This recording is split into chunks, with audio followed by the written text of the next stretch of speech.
positive side of everything in your body and your life.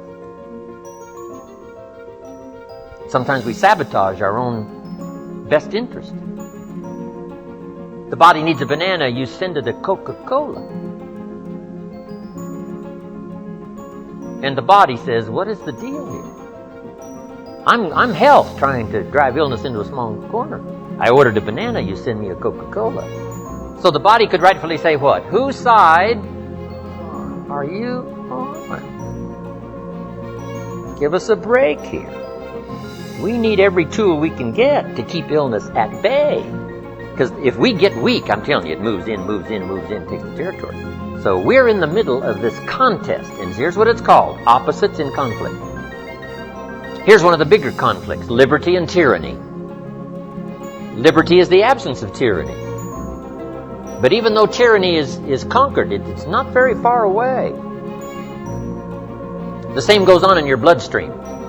Red corpuscles to nourish like a mother and give life. White corpuscles to fight and kill like a father. White corpuscles say, just show me some infection, I'll kill it. If I don't kill it, what? It killed you. Somebody's gonna get killed. In this contest, right? Good, evil, liberty, tyranny, right? Health, illness, winning and losing, right? There's the struggle going on. But here's the key. It's the only way, it seems, it's the only way to create a human adventure. It doesn't seem to be any other way, currently. Now, some speak of a new heaven and a new earth. Maybe the whole arrangement will be different. Could very well be, but in this current experience, it seems like to create an adventure, to create a unique human scenario, we need opposites and conflict. And that's the deal. Thank God for white corpuscles that think negative all day. Tyranny and liberty. Saddam Hussein takes over Kuwait. What should we do? Somebody says, well, Kuwait, what do we care? Well, what if next he wants Saudi Arabia? You say, well, it's a pile of sand, what do we care? Well, what if next he wants Israel? You say, well, little Israel, what do we care? Well, what if next he wants the rest of the Mediterranean? You say, well, yes, I guess we've got to draw a line somewhere. Yes, somewhere. You've always got to draw a line somewhere and tell illness, hey, you can't have any more. You've got to throw up the barriers, draw a line in the sand. Our President George Bush was right to draw a line in the sand, put together the coalition, and put together 500,000 troops and go kick Saddam Hussein out of Kuwait. History demanded it. Hired Chief White Corpuscle General Schwarzkopf.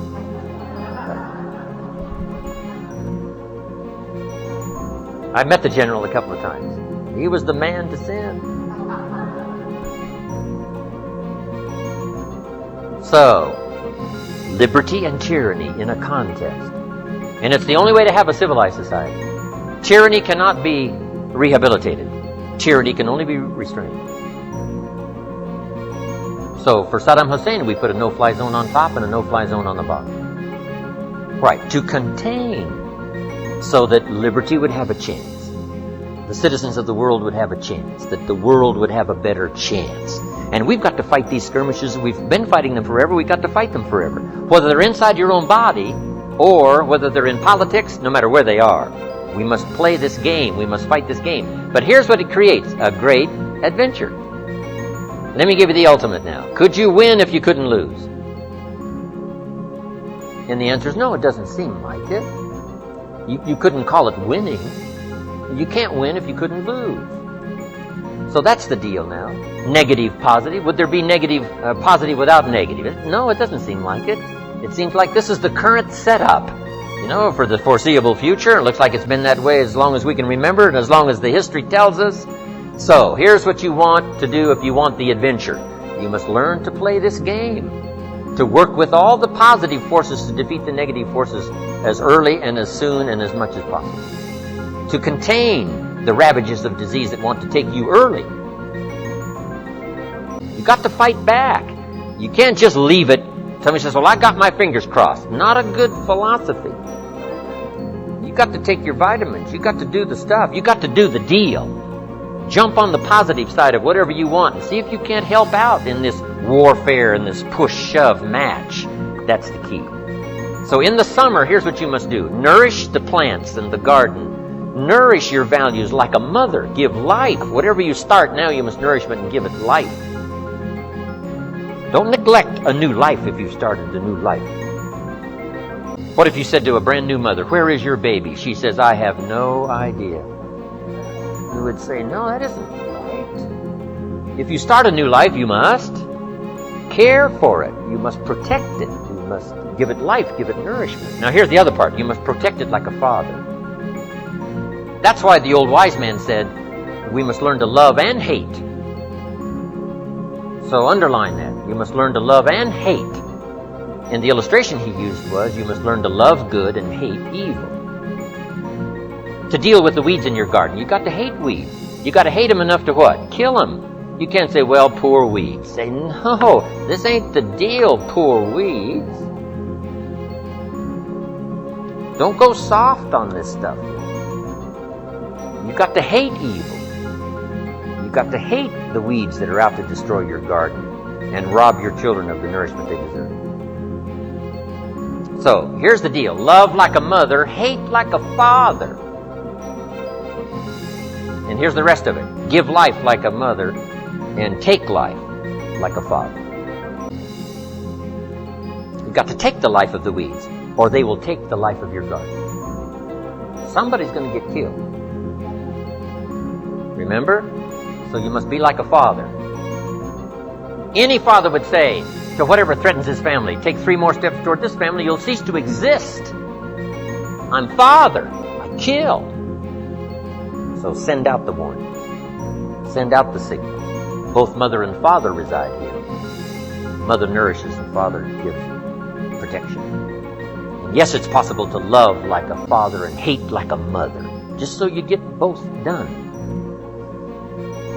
In fact, nothing more dangerous than an angry mother, especially in the animal kingdom. Mess with Mama Bear's cubs, if you're a threat to her cubs, she'll kill you. That's that female mother instinct. Kill first, talk later. Okay, you got that now? This is good advice. We're going to learn in communication shortly. You've got to learn to put love and hate in the same sentence. Because it's vitally important. Sometimes you must say to your children, what? "I love you, but I hate what's going on." They got to know what you love and what you hate. You don't hate them, but you hate what's going on. You hate the dangers. So, learn the good evil. Summertime. Now, here's the greatest battle in the mind. Here's what you must not become in the summer in your mind. A victim of yourself. What is that insidious voice inside your own head that says, "You're too short, it'll never work for you, you're too tall," right? It's over for you. Right? It's never worked for you before. What gives you any idea that it'll work for you now? You've never been able to rise up and take charge of your life. What makes you think you can do it now? There's going to be too many obstacles out there. You'll never overcome them all. What is that insidious voice? It's the same game going on inside your head that's going on in the world. Liberty and tyranny in a push-shove match. And here's what you've got to do. Cooperate with the positive side of your life and let faith drive out doubt. Right? Let winning drive out losing. Let positive drive out negative. But you've got to get into the contest. And why get into the contest? Because that's how you create an adventure. There is no other way. It takes both. You've got to learn to laugh, yes, but that's not what the wise men only said. You can't just learn to laugh and keep on laughing. No, that's silly. It says there's also a time to cry. You've got to learn to both laugh and cry. Then it said you must be so sophisticated as not to laugh when it's time to cry. Then it further said you must learn to laugh with those that laugh and learn to cry with those that cry. That now gives you an understanding of what life is all about. Sadness and joy. The contest, the difference. And yet it creates the adventure. What if you went to listen to the symphony orchestra and the symphony only played little happy high notes all evening? Just little pleasant happy high notes. How much of that could you take? Say no. Don't you want to hear the crash of the cymbals that scares you to death? Don't you want to hear the minor key of the music that shows you the tragedy as well as the triumph? And the answer is yes, play me the whole orchestra. I can handle it, because that's what life is all about. Positive, negative. What if the minister only prayed happy prayers every Sunday? How much of that could you take? Happy, happy, every Sunday, happy, happy. How much could you take? Who's going to pray angry prayers? Who's going to pray frustrated prayers? Who's going to weep in public for the lost children? It takes both. You got to weep with those that weep and laugh with those that laugh. You got to have this full understanding of the game. You got to understand the highs and the lows, the tragedy and the triumph. Most of the music of the world is written in the minor key, the key of pathos and sadness and mystery and wonder. You can't eliminate that from your life. It takes both to create an adventure. But here's the adventure: to overcome the evil, to put evil in its place. Just like in your mind, you've got to stand guard at the door of your mind and see if you can't suppress, see if you can't do battle with the negative forces. Don't become a victim of yourself. Beware of the thief on the street that's after your purse, but also beware of the thief in your mind that's after your promise. And see if you can't engage in this mental contest and win the day. That's the summer. Now here's one more season, and that's the season of harvest. Here's the key to remember harvest time: in due season, in due time, when it's time. And part of this is to develop the patience so that when it's time, it will come. But you cannot be impatient. Patience is part of the game here. You can't plant the seed and 2-3 days later dig around and say, "Where's my crop? Where's my crop?" Say, "No, come on, that's foolish. We'll take you away to some safe place." You got to plant and what? You got to plant and wait and exercise patience. And then when it comes time, you give it nourishment and you give it care and you give it protection, and then you got to wait some more and you got to wait some more and you got to wait some more. But here's what it says: in due time, in due season, when it's ready, when it's time for you, whatever it is, financially, socially, personally, economically, whatever the time, when it's time, your harvest will come. The old wise man said what? Run the race, and the prize will be yours if you don't faint. Sometimes, in the summer, it's easy when the sun is hot to faint, to spend less time. But if you faint not, if you're there ready after this activity of summer, do the summer work. Just make the little note. Do the work of summer. Nourishing, protecting. Whether it's family, whether it's business. The work of summer. Now, the harvest. Here's the key now to harvest, to wisely use the resources. When your harvest comes now, you can't blow it all. You can't spend it all. You can't live it all up. Remember the two parts to life. One, the full development of all your potential. Second, the wise use of all your resources. Tomorrow, one of our major subjects is going to be the management of time. Time management. If we have time, we'll go through that. As I said, I'm going to cover procrastination, but I've decided to put that off till tomorrow. The management now of your resources when they come.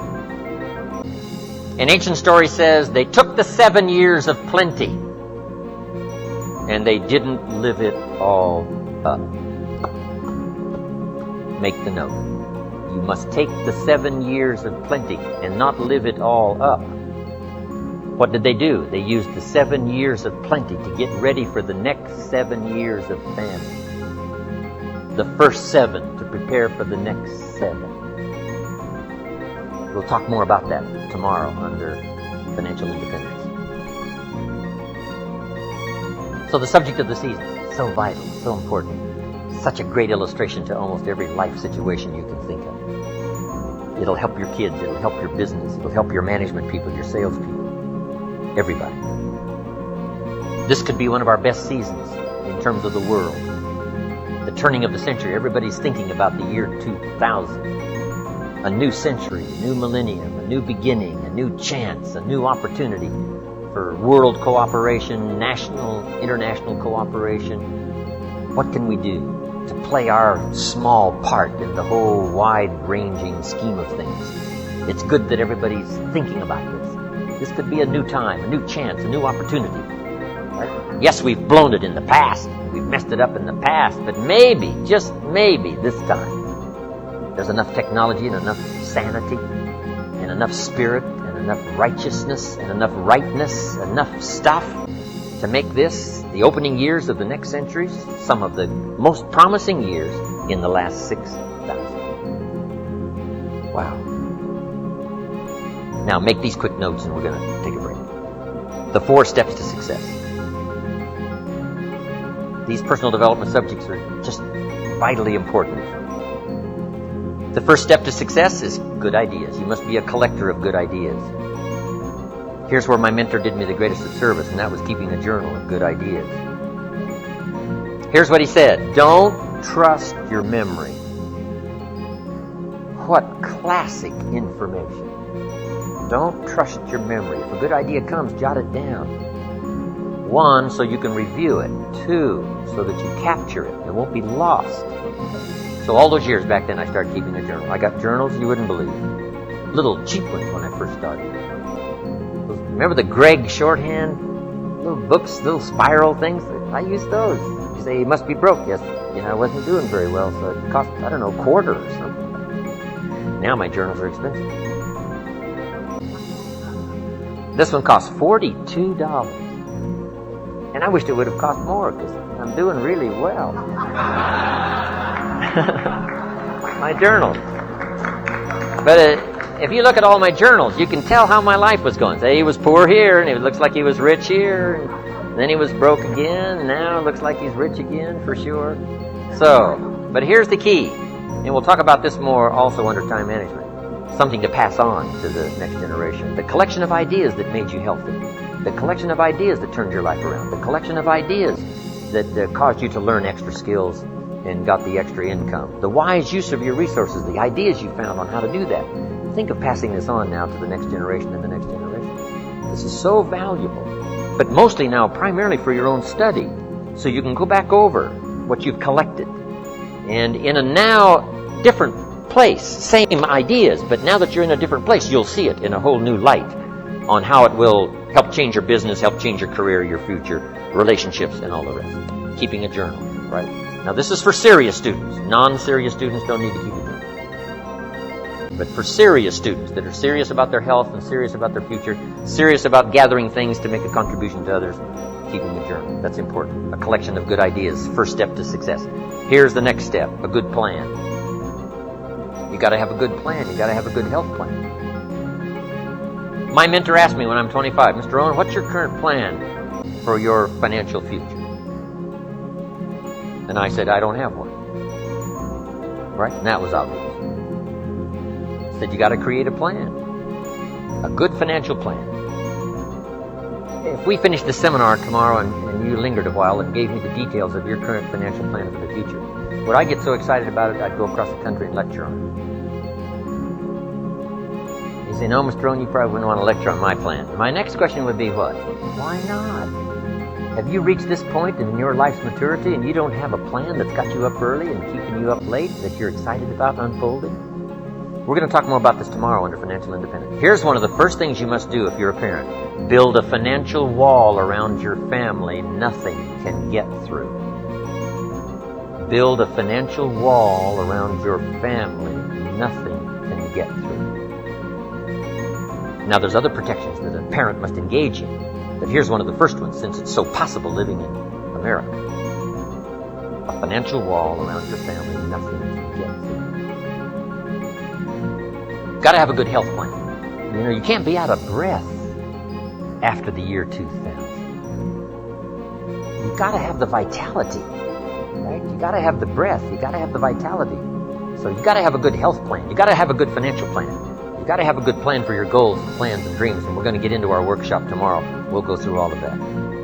So number 1 is good ideas. Number 2 is good plans. Here's 2 more. Here's number 3, learning to handle the passing of time. That's one of the big challenges in everybody's life. Learning to handle the passing of time. And then here's number 4, the solving of problems. And that's what life is all about. Taking them on, finding solutions, executing, recording progress. To receive more information on Jim Rohn's speaking schedule and products, please visit his website at www.jimrohn.com, where you can also subscribe to receive free the weekly Jim Rohn Easy newsletter. Or you can call Jim's office at 800-929-0434. In the Dallas-Fort Worth area, please call 817-442-5407. All mail should be directed to Jim Rohn International, 2835 Exchange Boulevard, Suite 200, South Lake, Texas, 76092. Thanks again for listening, and make it your best year ever. Here's to your success.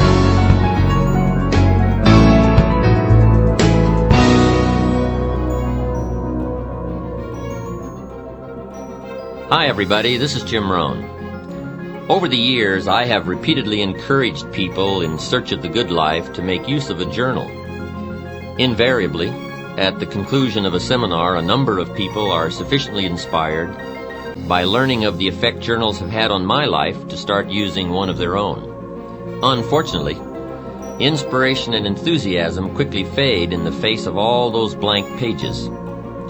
Instead of finding new answers to life, the journal seems to open a floodgate of new questions, such as, what am I supposed to write? Should I only write about business events? How often should I be writing? What kind of journal is best? Does spelling count? The purpose of these tapes, then, is not only to explore the incredible value of recording your life's experiences, but also to examine the endless uses and methods of keeping a journal. Hopefully, by the conclusion of this program, your questions will have been answered, and you will be confidently embarking on a new adventure in achievement with the vehicle of pen and paper. The first thing to understand about a journal is that it's your book. And because it is yours, you must be the one to select the size and style you feel most suits your needs and personal preferences. Like a favorite armchair, a journal must be comfortable enough that you will want to go to it often. You may, in fact, find yourself experimenting with a variety of journals over the years as your needs and tastes change. During the past 25 years, I'd be willing to bet that I've tried almost every conceivable system of capturing ideas on paper, from loose-leaf binders and file cards to dime store notebooks and hardbound volumes. I've had big journals and little journals, journals with lined pages and journals with blank pages, all of which met a certain need at a certain period in my life. And believe me, you too will undoubtedly go through half a dozen different methods over the years, and that's to be expected. As you continue to grow and develop, you will soon discover that last year's systems won't likely meet this year's needs. You see, one of the keys to success is flexibility. We must always be on the search for more effective methods to facilitate and accommodate new ideas. But let's face it, in the beginning, the only thing that matters is that you develop the journal habit. The journal we've included with this tape program may or may not be exactly what you're looking for, but just start using it. Like ordering Chinese food for the first time, the only way to find out which dishes you will or will not like is to try a few. By using this journal to get you started, you will not only develop the journal habit, but you will also discover in the process of using it what you like or do not like about it. Then when you've finished, you can always look for a journal that is more tailored to suit your specific needs. And I would suggest that when you go to buy your second journal, that you take the time to get just the right one. Remember, the use of anything received will always be in direct proportion to how it makes you feel when you use it. The color and material of the binding, the texture of the paper, the width of the lines or the absence of lines are important considerations. If you feel lines tend to restrict your creative flow, then go with blank pages. If you feel uncomfortable with blank pages, then choose line pages. Hey, it's your book. Make sure it reflects what you are. My latest journal is a leather-bound volume for which I paid handsomely, but it's worth every penny I spent. The richness and the smell of the leather in themselves are enticing. It's enjoyable just to hold it in my hands. And two, it's important to me to know that unique ideas are being stored in a suitable place. Somebody once asked me why I pay as much as I do for an empty book, and my answer was simple. I intend to put something valuable in it. Let's face it, you wouldn't store precious gems in an empty cigar box. So why put $1 million idea in a 10-cent book? Just one bit of advice, however. Bear in mind that a journal should be capable of going wherever you go. A journal that requires more space than your briefcase permits, or more room than your desktop allows for you, more often than not, it will be left at home, gathering dust instead of thoughts, and cobwebs instead of observations. But let's get to the heart of the matter. Buying a journal is the easy part. The real challenge lies in filling it up. And that's what we want to deal with now. What should go into a journal if it is to have meaning and value in your life? Perhaps the best way to answer this question is to consider the purposes and functions of a journal. Once the matter of why we should write is clear, then the what we should write will become immediately apparent. There are so many functions performed by a journal that I could conceivably spend the remainder of this tape and a half a dozen others discussing them. But since more important than listening to my reasons for why you should be keeping a journal is getting busy actually using your journal, I'll try to limit the list and merely highlight some of the majors. One of the unique characteristics of a journal is that it offers you an effective way to figure it all out. To figure out life, to figure out people, to figure out business dilemmas, and most important of all, to figure out yourself. There is something magical about writing down a problem. It is almost as though in the very act of writing what is wrong, you start to discover ways of making it right. Perhaps the source of this magic lies in the objective perspective that writing affords you. Even though you are describing your problem, your challenge, your life, your uncertainty, and your indecision, the fact that you are writing about it, as opposed to mentally pondering it, creates a space between you and the problem. It is within this space that solutions have room to grow. You see, writing about events and circumstances that occur helps you to clarify exactly what is happening. When we describe life to ourselves only in our minds, our imaginations tend to feed false or distorted information about how things are, positive or negative. When we describe a situation in writing, however, we become more factual, more accurate, and certainly more realistic. Then, as we reread what we have written,